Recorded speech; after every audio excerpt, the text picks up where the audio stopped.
Then comes to questions for oral answer, and the first question stands the name of Dr. Russell Norman.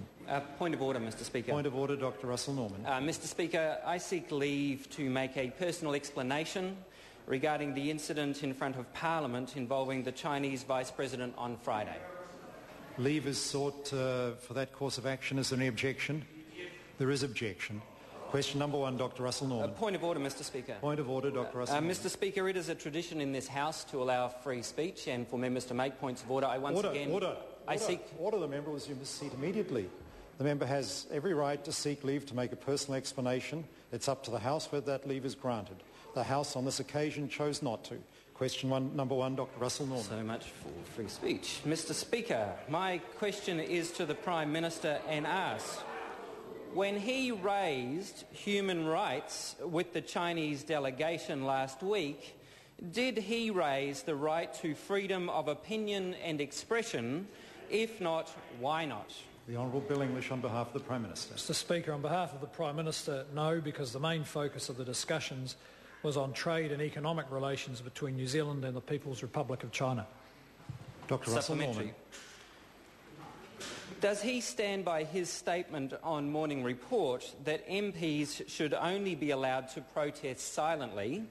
And is silent protest the kind of freedom of expression he would like to have discussed with the Chinese delegation?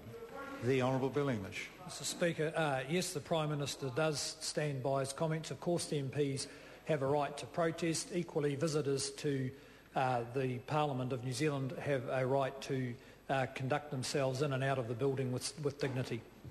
Dr. Russell Norman. Thank you, Mr. Speaker. Does he agree that in order to have freedom of speech, you have to be allowed to speak? The Honourable Bill English. Yes, Mr. Speaker, and the member has the right at any stage to speak his point of view. I think the incident that we're referring to here amounted to slightly more than the member just speaking. Chief. Dr. Russell Norman. Thank you, Mr. Speaker. In reference to his first answer, where he said he did not raise freedom of expression in his discussions with the Chinese Vice President, then what human rights issues specifically were raised with the Chinese Vice President? The Honourable Bill English.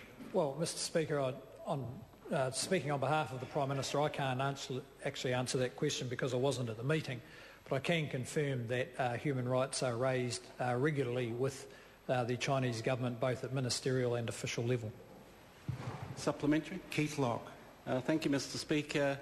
Is he aware that the Chinese government has imprisoned Tibetans for raising their own national flag, and will he uphold the right of New Zealanders to fly that same flag even when the sight of it upsets a visiting Chinese dignitary?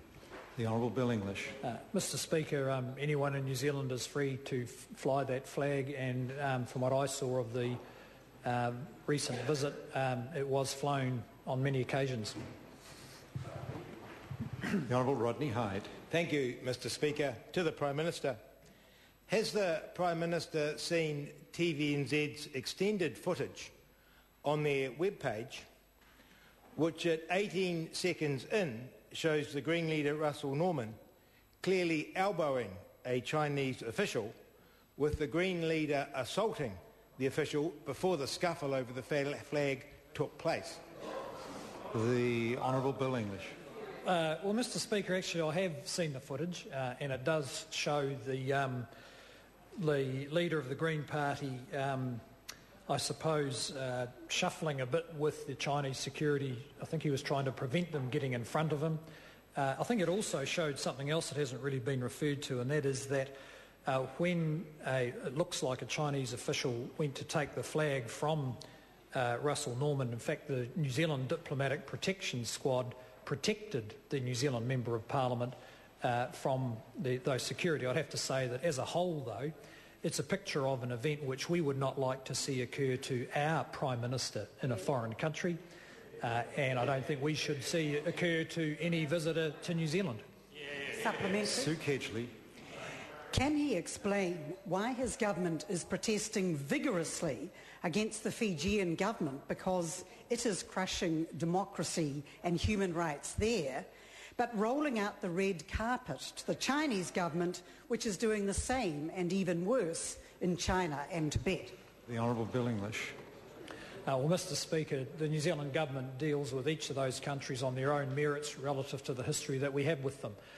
New Zealand government has clear views on how human rights should be exercised in Fiji and equally clear views on how they should be exercised in China. Dr Russell Norman. Thank you, Mr Speaker.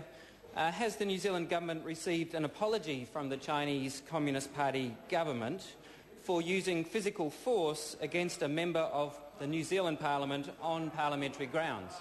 The Honourable Bill English. Well, Mr Speaker, I'd suggest the member go and look at the footage on the TV1 website. They may be expecting an apology from the New Zealand Member of Parliament for the use of force on one of their security officials in the grounds of the New Zealand Parliament. Question number 2, the Honourable Leader of the Opposition. Mr Speaker,